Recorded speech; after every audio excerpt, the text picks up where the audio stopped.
Bonjour, laissez-moi commencer par remercier Rita Galvin pour cette présentation. Je voudrais vous parler de différents sujets aujourd'hui. En premier, j'ai toujours parlé aux New-Yorkais des faits avant mon opinion. Commençons par les affaires de New York avec la vérité. Le procureur général a fait état d'une plainte contre moi par certaines femmes pour ma conduite. Le rapport dit que j'ai harcelé sexuellement 11 femmes. Cela a fait les gros titres, vus et entendus, et auxquels les gens ont réagi. Les réactions furent outragées, et c'est bien normal. Cependant, elles sont fausses. Mon avocat, Rita Galvin, comme vous venez de l'entendre, a passé en revue le rapport ces derniers jours et a déjà soulevé certains problèmes et défauts qui doivent interpeller tous les New-Yorkais, parce que lorsqu'il y a un parti pris ou un manque d'équité dans le système judiciaire, c'est une préoccupation pour tout le monde, pas seulement pour ceux qui sont immédiatement touchés. Les allégations les plus graves contre moi dans ce rapport n'ont aucun fondement factuel crédible. Et il y a une différence entre une conduite inappropriée présumée et la conclusion d'un harcèlement sexuel. Maintenant, ne vous méprenez pas. Cela ne veut pas dire qu'il n'y a pas 11 femmes qui sont vraiment offensées. Elles le sont. Et pour cela, je tiens à m'excuser profondément. Je pensais qu'un hug et mettre mon bras autour du membre du personnel tout en prenant une photo était amical. Mais elle a trouvé que c'était trop direct. J'ai embrassé une femme sur la joue lors d'un mariage et j'ai pensé que c'était gentil, mais elle a trouvé que c'était trop agressif.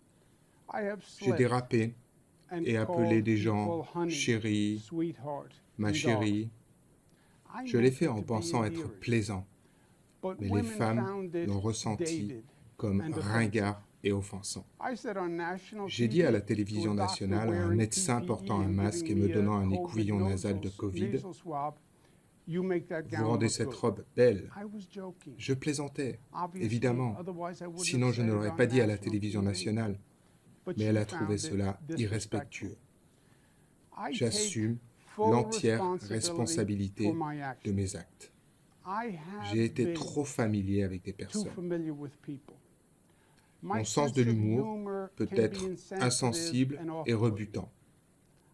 Je serre et embrasse les gens, hommes et femmes, avec des aventures. Je l'ai fait toute ma vie.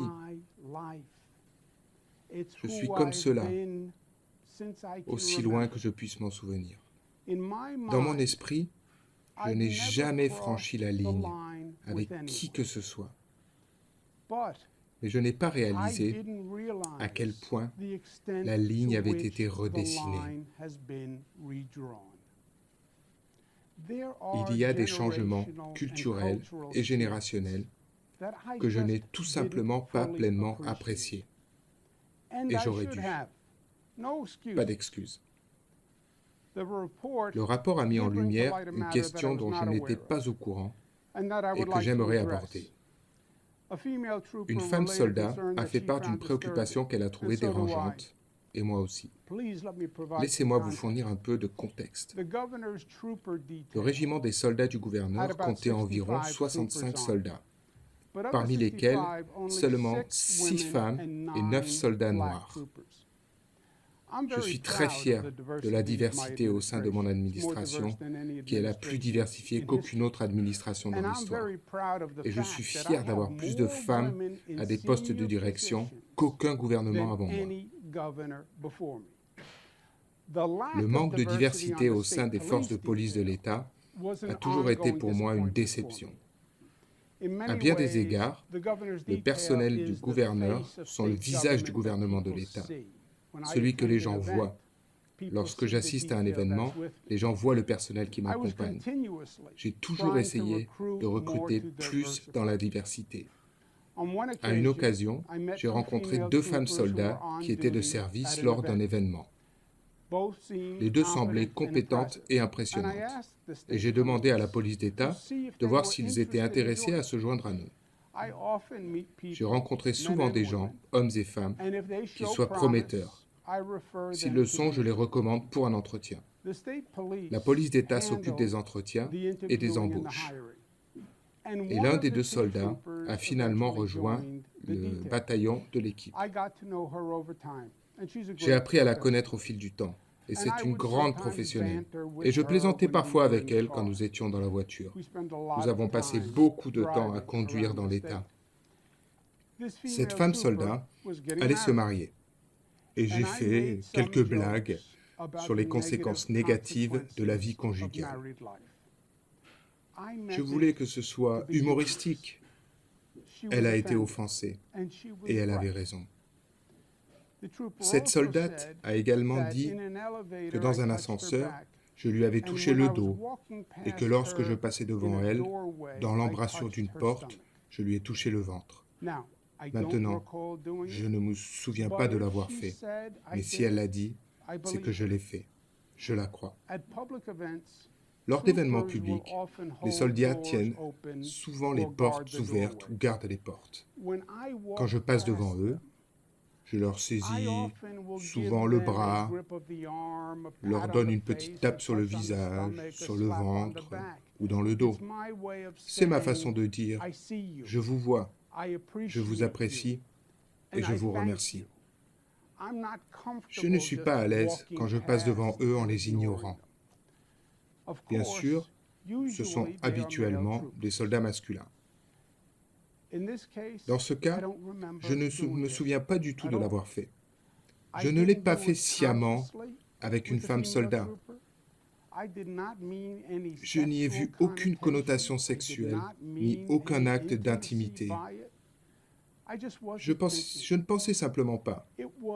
C'était totalement irréfléchi, au sens littéral du terme, mais c'était aussi dénué de sentiments. C'était embarrassant pour elle et c'était irrespectueux. C'était une erreur, pure et simple.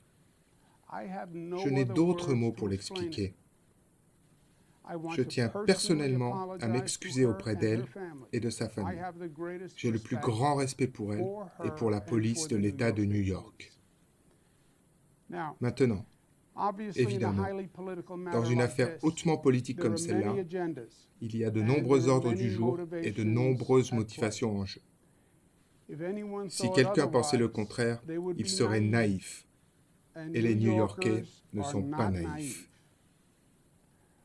Et je tiens à remercier les femmes qui ont déposé des plaintes avec sincérité. Ce n'est pas facile de faire le pas, mais vous avez rendu un service important. Et vous m'avez appris et vous avez enseigné aux autres une leçon importante. Les limites personnelles doivent être élargies et doivent être protégées.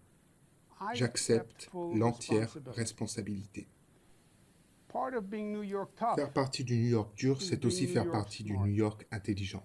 Ce New York nous apprend que cette situation et ce moment ne concernent pas les faits, pas la vérité, ni une analyse réfléchie. Il ne s'agit pas de savoir comment améliorer le système. Il s'agit de politique. Et notre système politique, aujourd'hui, est trop souvent conduit par les extrêmes. L'imprudence a remplacé le raisonnable. Le volume a remplacé la véracité. Twitter est devenu la place publique du débat politique. Une discussion éveillée doit se tenir sur les actions basées sur le genre, sur les différents comportements générationnels et culturels, sur l'établissement de normes plus élevées et la recherche de résolutions raisonnables. Mais l'environnement politique est trop chaud et il est trop réactionnaire pour cela maintenant. Et c'est malheureux. Maintenant, vous me connaissez. Je suis New-Yorkais, né et de race. Je suis un combattant et mon instinct me dicte de combattre cette controverse que je crois sincèrement être motivée par des raisons politiques. Je pense qu'elle est injuste et mensongère. Et je pense que ce comportement diabolique est insoutenable pour la société. Si je pouvais communiquer les faits dans cette frénésie, les New-Yorkais pourraient comprendre. Je le crois. Mais quand j'ai prêté serment comme gouverneur, alors cela a changé. Je suis devenu un combattant, mais je suis devenu un combattant pour vous. Et c'est dans votre meilleur intérêt que je sois à votre service. Cette situation, par sa trajectoire actuelle, va générer des mois de controverses politiques et légales. C'est ce qui va se passer. C'est comme cela que le vent politique souffle. Cela va consumer le gouvernement. Cela coûtera des millions de dollars aux contribuables et cela va brutaliser des gens. L'Assemblée de l'État a décrit hier des semaines de procédures qui vont conduire à des mois de litiges. Du temps et de l'argent que le gouvernement devrait utiliser à gérer le Covid, surveiller le variant Delta, réouvrir l'État, lutter contre les violences par les armes et sauver la ville de New York. Tout ce temps sera perdu. C'est l'une des périodes les plus difficiles pour le gouvernement dans une génération. Le gouvernement a besoin de fonctionner aujourd'hui. Le gouvernement a besoin d'accomplir. C'est une question de vie ou de mort. Gaspiller son énergie en distraction est la dernière des choses qu'un gouvernement fédéral devrait faire. Et je ne veux pas être la raison de cela. Un New York solide est un New York aimant. Et j'aime New York. Et je vous aime. Et tout ce que j'ai toujours fait a été motivé par cet amour. Et je ne voudrais jamais être un handicap de quelque manière que ce soit. Et je pense que compte tenu des circonstances, la meilleure manière d'aider maintenant est de m'écarter pour que le gouvernement soit de retour à gouverner. Et c'est ce que je vais faire, parce que je travaille pour vous. Et faire ce qui est juste et faire la bonne chose pour vous. Parce que, comme on l'a dit, ce n'est pas à propos de moi, c'est à propos de nous. Kathy Hochul, mon lieutenant-gouverneur, est intelligente et compétente. Cette transition doit être sans anicroche. Nous avons beaucoup de choses en cours. Je suis très inquiet à propos du variant Delta, et vous devriez l'être également. Mais elle peut être opérationnelle rapidement, et ma décision sera effective dans 40 jours. À mon équipe, Melissa De Rosa, Robert Medica, Beth Carvey, Stephanie Benton, Daniel Caracternudo, Kelly Coleman, Richard Azorparty, Howard Zucker, Rick Cotton, General Labor, Jack Davis et les centaines d'officiels de mon administration, je veux leur dire cela. Merci, merci et soyez fiers. Nous avons fait de l'État de New York la capitale progressive de la nation. Aucun autre gouvernement fédéral n'a fait plus pour aider les gens, et c'est tout ce qui compte. Pensez à tout ce que nous avons fait. Nous avons fait l'égalité du mariage, créant un nouveau droit civique, légaliser l'amour pour les communautés LGBTQ, et nous avons généré une force qui a balayé la nation. Nous avons passé la loi sur la sécurité, il y a plusieurs années, la loi la plus intelligente sur la loi des armes de toute l'Amérique, et cela a stoppé la folie des attaques par armes. Nous avons sauvé d'innombrables vies avec cette loi. Le salaire minimum à $15, le salaire minimum le plus haut du pays, élevant le niveau de vie de millions de familles, mettant plus de nourriture sur la table et d'habits sur leur dos. Et nous avons guidé le pays dans la justice économique avec cette réforme.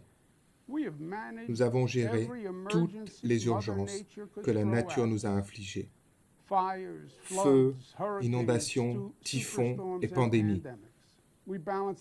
Nous avons équilibré le budget de l'État. Nous l'avons fait dans les temps, mieux que n'importe quelle autre administration, parce qu'un gouvernement doit travailler et accomplir. les frais d'université gratuits pour les familles en difficulté. Personne dans l'État ne pourra voir ses rêves d'entrer à l'université anéantis à cause de ses revenus. Nous avons construit un nouveau aéroport, des trains dans tout l'État, plus vite que cela ne s'était jamais fait, mieux que n'importe quel autre État dans le pays. Le programme économique, écologique est le plus vert et le plus efficace du pays. Nous avons fait plus pour les familles noires et latinos que n'importe quelle autre administration. Nous avons fait plus pour les travailleurs. Nous avons fait plus pour l'union de nos frères et sœurs. Nous avons fait plus dans la guerre contre le racisme et l'antisémitisme. De nos jours, dans la politique n'est que bruit, juste parasite. Et c'est pour cela que les gens s'en éloignent. Ce qui compte, c'est d'améliorer la vie des gens. Et c'est ce que nous avons fait. Vous avez fait de l'État un meilleur État pour les générations à venir. Et c'est indéniable, incontestable et vrai, même par ces temps fous et horribles. Je remercie mon porte-parole Carl Esty et Andrea Stewart Cousin pour leur leadership. Et je tiens à leur dire sur un plan personnel que je vois les choses à travers le regard de mes filles, Cara, Maria et Michaela. Les jumelles ont 26 ans et 23. Et j'ai vécu cette expérience avec elles et au travers d'elles. Je l'ai vécu de leur côté, en écoutant les accusations horribles pendant des semaines. J'ai vu le regard dans leurs yeux et l'expression de leur visage. Et cela fait mal. Je veux que mes 3 bijoux sachent. Mon but est qu'elles aient un meilleur futur que les générations de femmes avant elles. Nous vivons toujours dans un monde d'hommes. Cela l'a toujours été. Le sexisme est culturel et institutionnalisé. Mes filles ont plus de talent et de dons naturels que je n'en ai jamais eu. Je veux être sûr que la société leur permettra de voler aussi haut que leurs ailes les porteront. Il ne devrait pas y avoir de suppositions, pas de stéréotypes, pas de limites. Je veux qu'elles sachent du fond de mon cœur que je n'ai jamais et n'aurai jamais intentionnellement manqué de respect à une femme ou traiter toute femme différemment de ce que je voudrais qu'elle soit traitée elle-même. Et c'est la vérité devant Dieu. Votre père a fait des erreurs, il s'en est excusé et il a appris. Et c'est ça, la vie. Et je sais que la vie politique a des défauts. Je comprends le cynisme, la méfiance et la déception. Maintenant, mais n'abandonnez pas, parce que le gouvernement demeure le meilleur vecteur pour faire de la politique qui change la société. Enfin, je veux rappeler à tous les New-Yorkais une leçon importante que je vais porter avec moi pour le reste de ma vie. Et c'est ce que vous, New-Yorkais, avez fait. Combattre le Covid. L'ennemi s'est posé dans l'État de New York. Le Covid a lancé son attaque ici. Il est venu par avion depuis l'Europe et nous n'avions aucune idée. C'était une embuscade. Et c'était le devoir de New York de contre-attaquer. Nous étions seuls et c'était la guerre. Infirmiers, docteurs et travailleurs essentiels sont devenus les héros de notre première ligne. Les hôpitaux devinrent des champs de bataille. Les rues étaient silencieuses, remplies du son des sirènes, de véhicules transportant les corps de nos frères et de nos sœurs qui étaient tombés. Et vous avez refusé d'abandonner, et vous avez contre-attaqué, et vous avez gagné, passant de la ville la plus infectée du pays à l'une des moins infectées. Personne ne pensait que nous pouvions le faire, mais vous l'avez fait. Vous avez mené le pays et montré la voie. Et la façon dont vous l'avez fait est le plus important. Vous l'avez fait ensemble.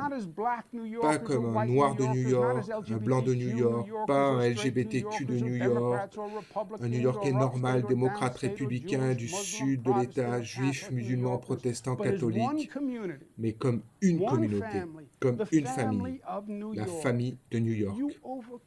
Vous avez surmonté les oppositions, les haineux, la peur et la division, en vous unifiant et en vous dressant pour surmonter et sauver des vies. Et c'était puissant et efficace. C'était beau à voir. Et ce fut un honneur d'en être à la tête. S'il vous plaît, rappelez-vous de la leçon. Qu'elle vous soit chère et portez haut à voir pour la nation parce que c'est le meilleur de New York. Créant son héritage, remplissant sa destinée, donnant la vie et aimant la dame du port, dire l'excellence. Nous pouvons être meilleurs, nous pouvons aller plus haut et proclamer « l'union fait la force ». Parmi bon nombre, l'unité, la communauté, l'amour. C'est notre promesse fondatrice et notre promesse durable. Et c'est le salut de notre nation qui est si désespérément nécessaire d'entendre. Merci pour l'honneur de vous avoir servi. Ce fut l'honneur de ma vie. Dieu vous bénisse.